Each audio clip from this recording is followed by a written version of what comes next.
Top quality और consistent performance के लिए सिर्फ सिल्वर पंप नाम याद रखना। लेकिन उससे पहले ये तस्वीर और इसी दावे के तहत सिन्हा सर सवाल आपसे, क्योंकि 24 घंटे में 311 ड्रोन मार गिराने का दावा और रूस में करीब 400 ड्रोन से भीषण हमला। ड्रोन हमलों से ही पूरे मॉस्को में हड़कंप की 2 एयरपोर्ट्स तक को बंद कर दिया गया है। सर मतलब क्या है? क्योंकि अग्रेसिवली यूक्रेन जिस तरीके से अब मॉस्को का घेराव कर रहा है, जाहिर सी बात है हम पिछले कई घंटों से चर्चा कर रहे थे कि रूस के बदले की शुरुआत हो चुकी है। ऐसे में तो युद्ध का दायरा मॉस्को को घेर कर यूक्रेन ने और बढ़ा दिया।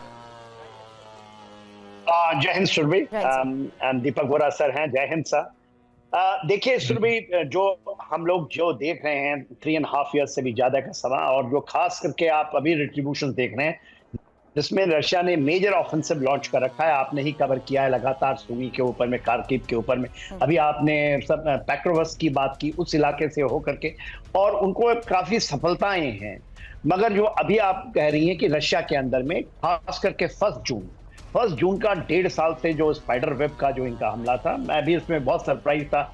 देखिए इतने डीप इनसाइड 4,500 किलोमीटर के अंदर में जब आप हिट करते हैं उनके स्ट्रेटेजिक बेसिस को, तो एक तो है डेमोन्स्ट्रेशन, तो है ही है, कैपेबिलिटी भी है, और उसमें उनके जो SUV है, बेसिकली उनका काम है वो जो ड्रोन्स को लेकर जाते हैं जमीन हालात से। उसके बाद आपने अभी स्विच ब्लेड की बात की, 600 का एक लॉटरिंग एमिनेशन होता है, तो ये तो लॉटर करता रहता है, it can home on to anything. और मेरे ख्याल से वक्त एजीएस सिस्टम को उन्होंने थोड़ा बर्बाद किया क्षतिग्रस्तों से, क्योंकि उसकी जो एक्सप्लोसिव पावर है वो 4-5 किलोग्राम्स की होती है, किलो की होती है। मगर देखिए जो रशिया करता है, और आपने कहा ना 400 हमले हुए, जो कि यूक्रेन की धरती से वो कर रहा है, तो उसकी रीच जनरली मॉस्को तक है, उसकी रीच तुला में भी उनका एक रिट्रीब्यूशन हुआ है उनके केमिकल प्लांट के ऊपर में, और मॉस्को का एयरफील्ड बंद किया गया है। मगर ये जो चीजें हैं ये न्यू नॉर्मल एज रशिया लेता है। 1 जून की वही बात कर रहा हूँ, क्योंकि आप यदि 400 भेजते हैं, 311 आप मार गिराते हैं। मगर देखिए 1 तारीख को क्या हुआ था, 117 ही ड्रोन्स गए थे, मगर वो पहुंच गए थे उनकी धरती पे, उन जगहों पहुंच गए थे 4,000 किलोमीटर इनसाइड, या 200 किलोमीटर लेक केला पेनिनसुला के ऊपर चले गए। तो यूक्रेन भी इसको रेजिस्टेंस तो देता है, मगर उसकी जो रेजिस्टेंस है, जो मेजर आप उसमें एट्रीब्यूट कर रहे हो, उसमें आप थोड़ा सा करते हैं, रेजिस्टेंस दिखाते हैं। जब आप कुछ ऐसा काम करते हैं तो पूरा वेस्ट ऐसा लगता है कि फिर से जेलेंस्की को दे दिया कुछ। खड़े हो गए थे ना 1 जून के बाद, पूरे के पूरे वो हीरो बन गए थे नेटो के लिए। आज कहा जा रहा है कि नेटो अभी उनको फिर इन्वाइट नहीं करेगा।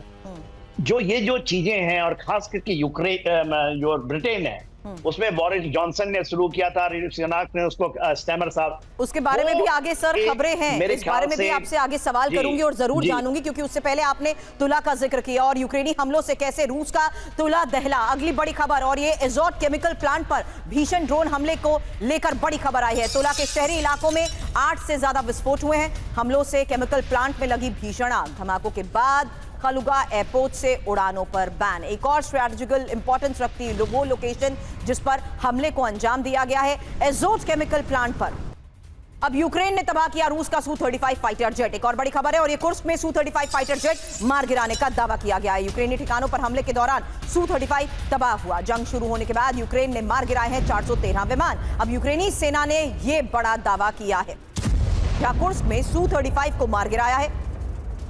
यूक्रेनी ठिकानों पर हमलों के दौरान हुए पलटवार की यह तस्वीर सामने आई है। इस बीच जंग शुरू होने के बाद से यूक्रेन ने अब तक 413 विमान मार गिराए हैं। एक तरफ एजोट केमिकल प्लांट पर भीषण ड्रोन अटैक, और साथ ही यूक्रेन ने दावा किया कि किस तरीके से अब पलटवार करते हुए उसने यूक्रेनी ठिकानों पर हमले के ही दौरान Su-35 को भी तबाह कर दिया। और ये कुर्स्क में हुए हमले को लेकर किया गया बड़ा दावा, जहां कुर्स्क में Su-35 फाइटर जेट मार गिराने का यूक्रेन ने किया है दावा।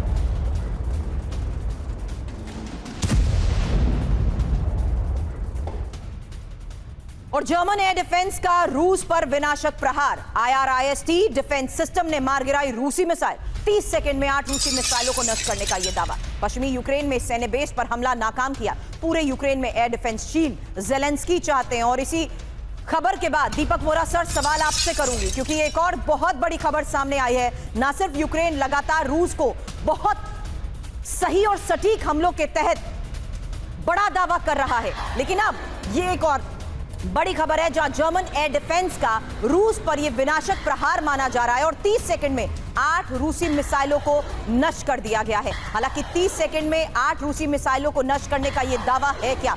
बड़ी खबर पर डिटेल इंफॉर्मेशन, जहां रूस पर जर्मन एयर डिफेंस का ही ये कहर और पश्चिमी यूक्रेन में IRIS-T एयर डिफेंस सिस्टम ने मोर्चा संभाला है। IRIS-T सिस्टम से 30 सेकंड में 8 रूसी मिसाइलों को नष्ट करने का दावा किया गया और एक साथ 30 टारगेट तबाह जर्मनी का IRIS-T एयर डिफेंस करता है।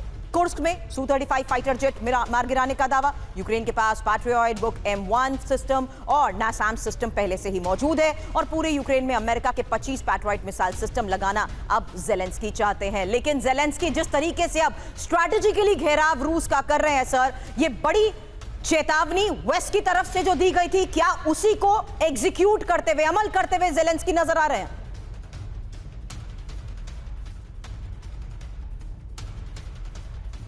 ये आपने मुझसे पूछा प्रश्न? जी वो रहा sir. Can you hear me? Yes sir, clear. Alright, well thank you very much. बहुत अच्छा है कि आपके साथ अर्ली आफ्टरनून में बातचीत कर रहा हूँ। जनरल साहब की मैं बात सुन रहा तो बहुत डिटेल्ड एनालिसिस दिया है।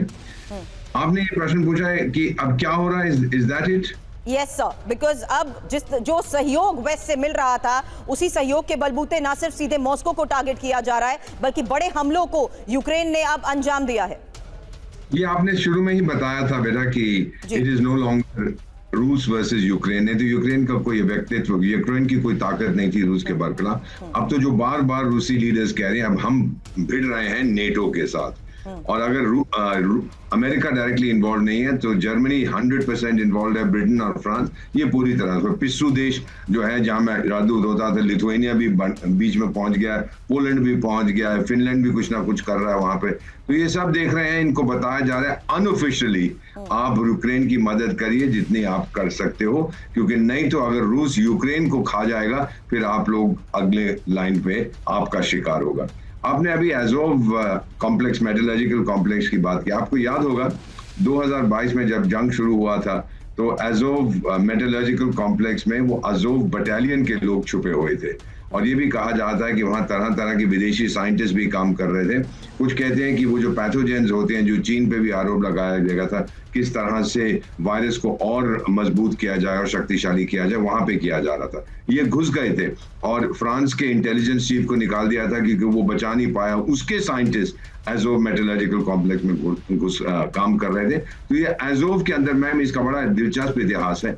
तो पुतिन साहब ने ठोका नहीं था एज़ोव मेटलर्जिकल प्लांट को, जो अंदर फंसे हुए थे उनको खाना पीना बंद कर दिया था, फिर उन्होंने अपने आप आत्मसमर्पण कर दिया और वो अभी तक मेरा ख्याल या तो रूसी जेलों में है या उनका बदला ले लिया गया, एक्सचेंज कर लिया गया है। कुछ फ्रेंच थे, कुछ जर्मन साइंटिस्ट हैं, कुछ अमेरिकन भी थे।